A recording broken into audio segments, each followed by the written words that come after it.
A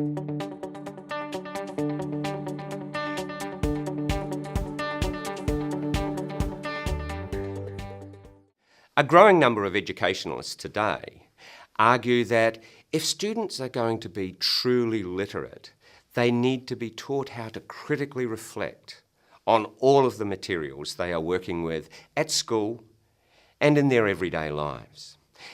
Now, this isn't necessarily a new proposition, nor is it necessarily a radical one.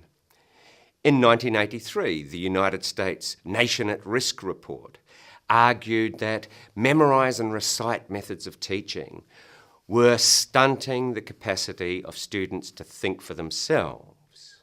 And some of the ideas of this report are commonly found in debates over education today. So, for example, creativity.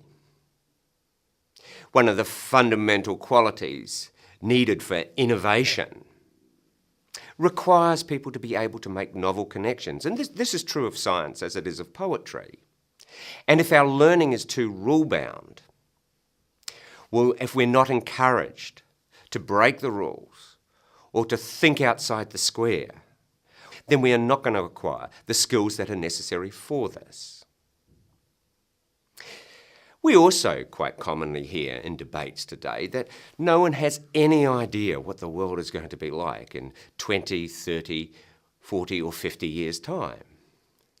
And that unless people are able to think for themselves, they are not going to be able to position themselves effectively in the world of the future.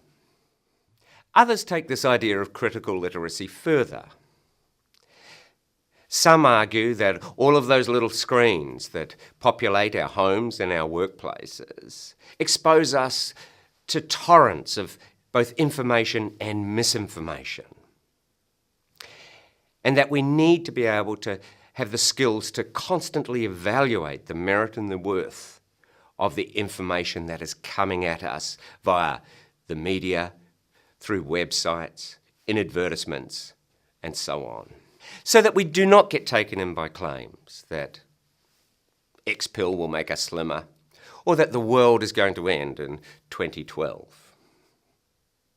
More contentiously, especially for conservative critics who decry the politicisation of the curriculum, others argue that in a world that is becoming more unequal and unjust, and where cultural divisions are opening up and hardening, students need to be able to tease out the taken-for-granted assumptions about the world in media reports of events that arrive in our homes from faraway places, and which legitimate and perpetuate inequalities and injustices, and promote stereotypes of others who are very different to ourselves.